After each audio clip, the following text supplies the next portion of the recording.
Deux équipes. Deux générations. Deux façons presque opposées de voir le football. Et désormais, un seul match pour décider qui soulèvera la Coupe du Monde.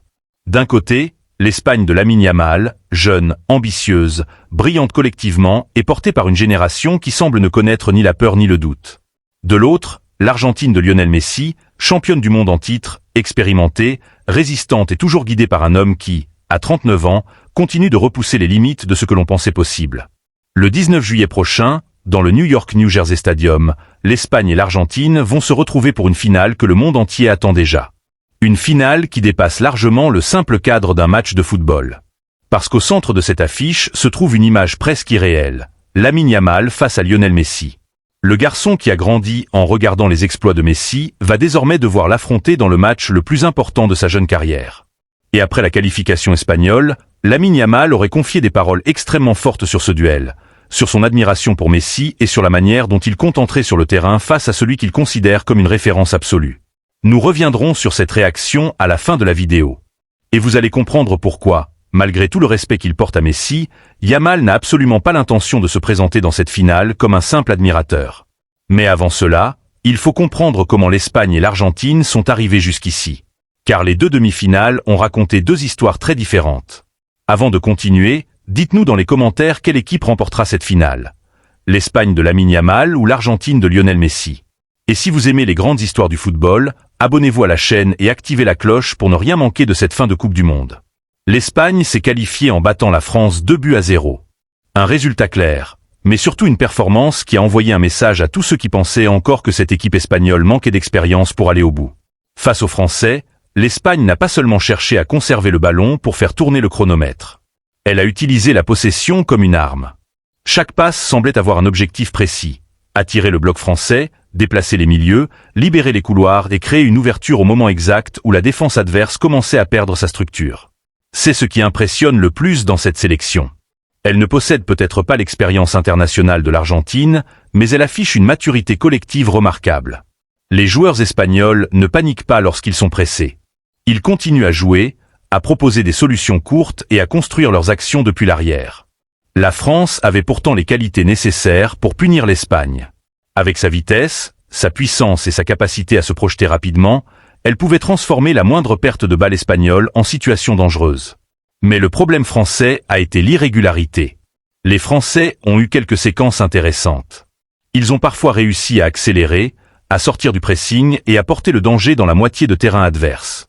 Mais ils n'ont jamais véritablement installé une domination durable. Leur menace apparaissait par moments avant de disparaître pendant plusieurs minutes. L'Espagne, elle, a été beaucoup plus constante. Elle a accepté les temps faibles sans perdre son organisation. Elle a continué à défendre en avançant, à fermer les espaces au milieu et à empêcher les attaquants français de recevoir dans de bonnes conditions. Et lorsque la France tentait de repartir, les Espagnols étaient souvent déjà positionnés pour ralentir ou interrompre la transition. Cette victoire 2-0 représente donc bien davantage qu'une qualification. Elle confirme que cette équipe espagnole s'est désormais gagnée de différentes manières.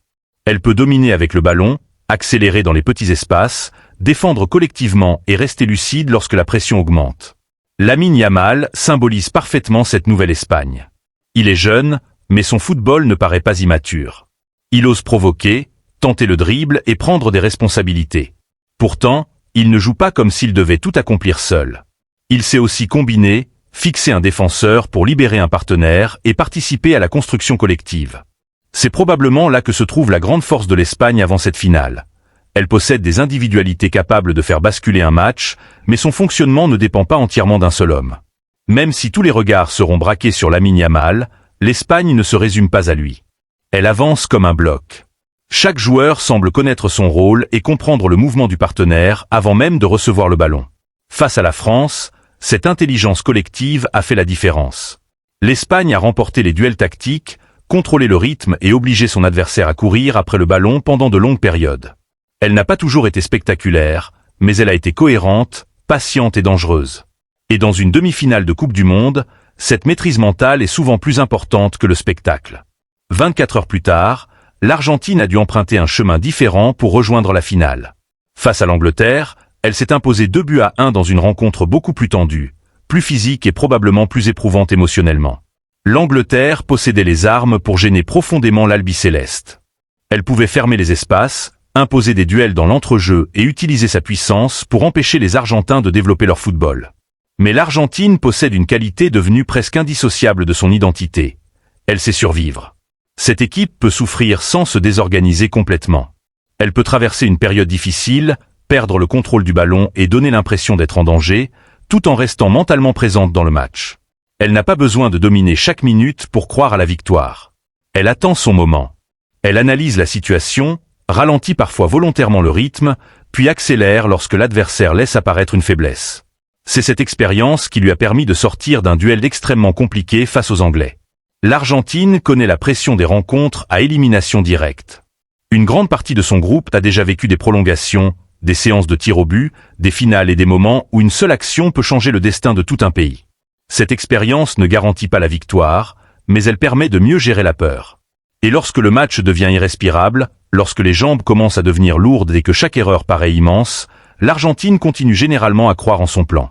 Au centre de ce système se trouve évidemment Lionel Messi. Il n'est peut-être plus le joueur qui multipliait les accélérations sur 50 mètres comme au début de sa carrière. Il ne cherche plus à participer à toutes les séquences avec la même intensité. Mais son influence demeure immense. Messi choisit davantage ses moments. Il peut rester discret pendant plusieurs minutes, observer les déplacements de la défense, repérer le joueur qui quitte sa position ou le milieu qui commence à fatiguer. Puis, en une touche, il accélère le jeu et crée une situation que personne d'autre n'avait imaginée. C'est cette capacité à comprendre le match avant les autres qui le rend toujours aussi dangereux. Face à l'Angleterre, les défenseurs savaient parfaitement ce qu'ils pouvaient faire. Ils avaient étudié ses déplacements, ses passes vers l'intérieur et sa capacité à attirer plusieurs adversaires. Pourtant, connaître le danger ne suffit pas toujours à l'empêcher. Car Messi ne cherche pas nécessairement à éliminer toute la défense lui-même. Sa simple présence oblige déjà l'adversaire à modifier son organisation. Un défenseur hésite à sortir. Un milieu revient quelques mètres plus bas. Un autre joueur abandonne momentanément son marquage pour fermer une ligne de passe. Et c'est parfois dans cet espace créé par la peur de Messi qu'un autre Argentin trouve la solution. C'est ce que l'Espagne devra gérer en finale. Elle ne devra pas seulement défendre sur Messi lorsqu'il possède le ballon. Elle devra aussi comprendre les espaces qu'il crée sans le toucher. Suivre Messi avec plusieurs joueurs peut sembler logique, mais cela libère forcément d'autres Argentins. Le laisser recevoir librement paraît tout aussi dangereux. L'Espagne devra donc trouver un équilibre extrêmement difficile entre agressivité et patience. Mais l'Argentine devra, elle aussi, résoudre un problème majeur. Comment contenir une Espagne capable d'attaquer de plusieurs côtés et comment empêcher Lamine Yamal de prendre confiance? Car Yamal est le type de joueur qui devient de plus en plus dangereux lorsqu'il réussit ses premières actions. Un dribble réussi peut en appeler un autre. Une passe décisive peut libérer complètement son jeu. Et s'il commence à provoquer constamment son défenseur, tout le bloc argentin pourrait être obligé de coulisser vers son côté. Cela ouvrirait alors des espaces ailleurs. Le duel entre Yamal et Messi ne sera donc probablement pas un face-à-face direct. Ils n'évoluent pas exactement dans les mêmes zones et ne possèdent pas les mêmes responsabilités. Mais leurs décisions peuvent définir le rythme de la finale. Messi représente le contrôle, l'expérience et la lecture du jeu.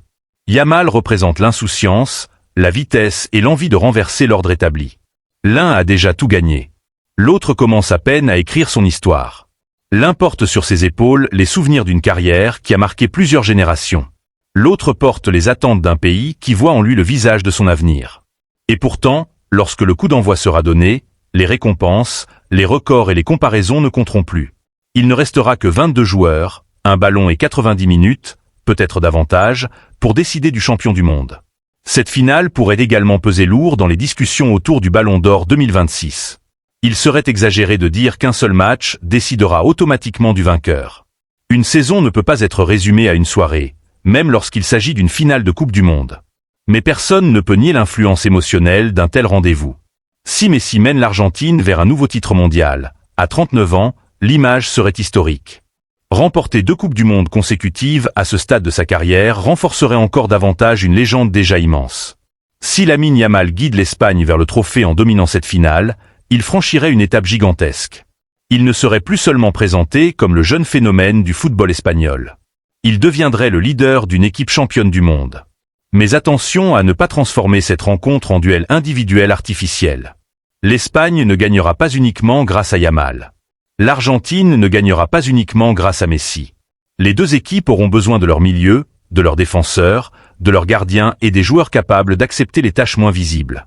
Une finale est souvent décidée par un détail que personne n'avait annoncé. Une récupération au milieu. Un appel sans ballon. Un duel remporté au deuxième poteau. Une faute évitée à la dernière seconde. Un remplacement effectué au bon moment. Un joueur dont personne ne parlait avant la rencontre et qui devient soudainement le héros d'un pays entier. C'est aussi pour cela que cette finale est si difficile à prédire. Sur le plan collectif, l'Espagne semble posséder une fluidité supérieure. Elle sait monopoliser le ballon, créer des triangles et étirer les défenses. Son pressing peut également étouffer la première relance argentine.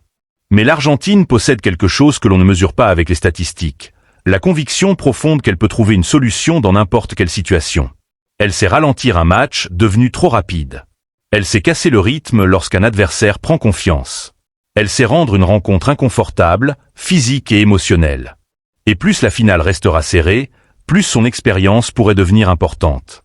L'Espagne cherchera probablement à imposer son football dès les premières minutes. Elle voudra faire circuler le ballon, déplacer le bloc argentin et empêcher Messi de recevoir dans des zones favorables. L'Argentine, de son côté, pourrait accepter de défendre plus bas pendant certaines périodes avant de se projeter rapidement dans les espaces abandonnés par les latéraux espagnols.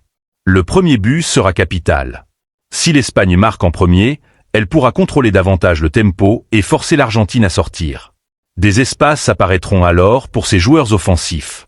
Si l'Argentine ouvre le score, la pression changera complètement de camp. Les jeunes Espagnols devront alors gérer une situation qu'ils n'ont peut-être jamais connue à ce niveau. Courir après le résultat dans une finale de Coupe du Monde face à l'équipe la plus expérimentée du tournoi. Et vous, quelle équipe voyez-vous soulever le trophée? Donnez votre pronostic exact dans les commentaires. Et si vous pensez que cette finale peut entrer dans l'histoire, laissez un maximum de likes à cette vidéo. Nous devons maintenant revenir sur les paroles de Lamine Yamal évoquées au début. Mais une précision importante est nécessaire. Le passage qui suit est une mise en scène narrative inspirée de l'affiche Espagne-Argentine. Il ne s'agit pas d'une citation authentifiée ou d'une retranscription officielle des propos de Lamine Yamal. Dans cette projection, voici ce que le jeune Espagnol pourrait ressentir avant d'affronter Lionel Messi. Quand j'étais enfant, j'imaginais souvent les grands matchs avant de m'endormir. J'imaginais les stades pleins, les lumières, les supporters et la pression d'une finale. Mais même dans mes rêves les plus fous, je n'avais jamais imaginé que Lionel Messi se trouverait dans l'équipe adverse. Aujourd'hui, cette image est devenue réelle. L'Espagne va affronter l'Argentine en finale de la Coupe du Monde. Je vais me retrouver sur le même terrain que le joueur que j'ai regardé pendant toute mon enfance, dans le match le plus important que l'on puisse disputer. Il me faut encore du temps pour comprendre la dimension de ce moment. Depuis notre qualification, beaucoup de personnes veulent me donner des conseils. On me parle de la pression, de l'Argentine, de la manière de défendre contre Messi et de ce que représente une finale. Je respecte tous ces conseils, mais j'ai aussi appris que, dans les grands moments, un joueur doit rester fidèle à sa personnalité. Je ne peux pas entrer sur le terrain en essayant de devenir quelqu'un d'autre. Je dois jouer avec ma liberté, mon calme et ma confiance. Messi appartient à la génération qui nous a donné envie de jouer au football. Lorsque nous étions enfants, nous essayions tous de reproduire ses dribbles, ses passes et ses frappes. Il n'était pas seulement un grand joueur. Il était devenu une référence pour tous ceux qui aimaient ce sport. Le voir encore à ce niveau, à 39, en force le respect. Mais je ne vais pas entrer dans cette finale comme un enfant qui demande un souvenir à son idole. Je vais entrer comme un joueur de l'équipe nationale espagnole qui veut devenir champion du monde. Mon admiration pour Messi ne m'obligera pas à reculer. Elle me poussera à donner encore davantage. Parce que lorsque tu affrontes l'un des plus grands joueurs de l'histoire, tu dois présenter la meilleure version de toi-même. Je sais que les gens vont parler de Messi contre Yamal. Mais cette finale n'est pas seulement notre histoire. Elle appartient à deux pays, à deux équipes et à tous les joueurs qui ont travaillé pour arriver jusqu'ici. L'Espagne ne dépend pas d'un seul homme. Notre force vient du collectif. Nous jouons les uns pour les autres, nous pressons ensemble et nous acceptons de souffrir ensemble. L'Argentine possède une immense expérience. Elle sait gagner les grands matchs et elle possède des joueurs qui ont déjà vécu ce genre de pression. Nous respectons cela. Mais respecter l'Argentine ne signifie pas la craindre. Affronter Messi dans une finale de Coupe du Monde est un honneur. Quoi qu'il arrive, personne ne pourra m'enlever ce souvenir. Mais je ne veux pas seulement conserver le souvenir d'avoir joué contre lui. Je veux conserver le souvenir d'avoir gagné. Je veux soulever cette coupe avec l'Espagne. Cette finale représente peut-être le passage entre deux générations. Messi incarne une époque extraordinaire du football. Moi, je fais partie d'une génération qui commence seulement son parcours. Le fait que nos chemins se croisent dans une finale rend ce match encore plus spécial. Mais je ne ressens pas de peur. Je ressens de l'excitation. Les joueurs vivent pour ce genre de moment. Les grands stades, les grands adversaires et la pression qui révèlent ce que tu as réellement à l'intérieur. Messi a déjà écrit son histoire. Maintenant, je veux commencer à écrire la mienne. Je sais qu'il donnera tout pour l'Argentine. Je donnerai tout pour l'Espagne. Et lorsque le match commencera, il ne sera plus mon idole. Il sera mon adversaire. Nous nous retrouverons en finale. Voilà toute la dimension de ce rendez-vous. Le 19 juillet 2026, Lionel Messi pourrait disputer l'un des derniers grands matchs de sa carrière internationale. Lamine Yamal, lui, pourrait jouer la rencontre qui changera définitivement son statut dans le football mondial. L'Espagne veut ouvrir une nouvelle ère. L'Argentine veut prolonger la sienne. Entre la jeunesse espagnole et l'expérience argentine, entre l'ambition de Yamal et la légende de Messi, une seule équipe terminera la soirée au sommet du monde. Alors, Espagne ou Argentine? Lamine Yamal ou Lionel Messi? Donnez votre vainqueur et votre score exact dans les commentaires. Abonnez-vous à la chaîne et rendez-vous le 19 juillet pour une finale qui pourrait rester gravée dans l'histoire du football.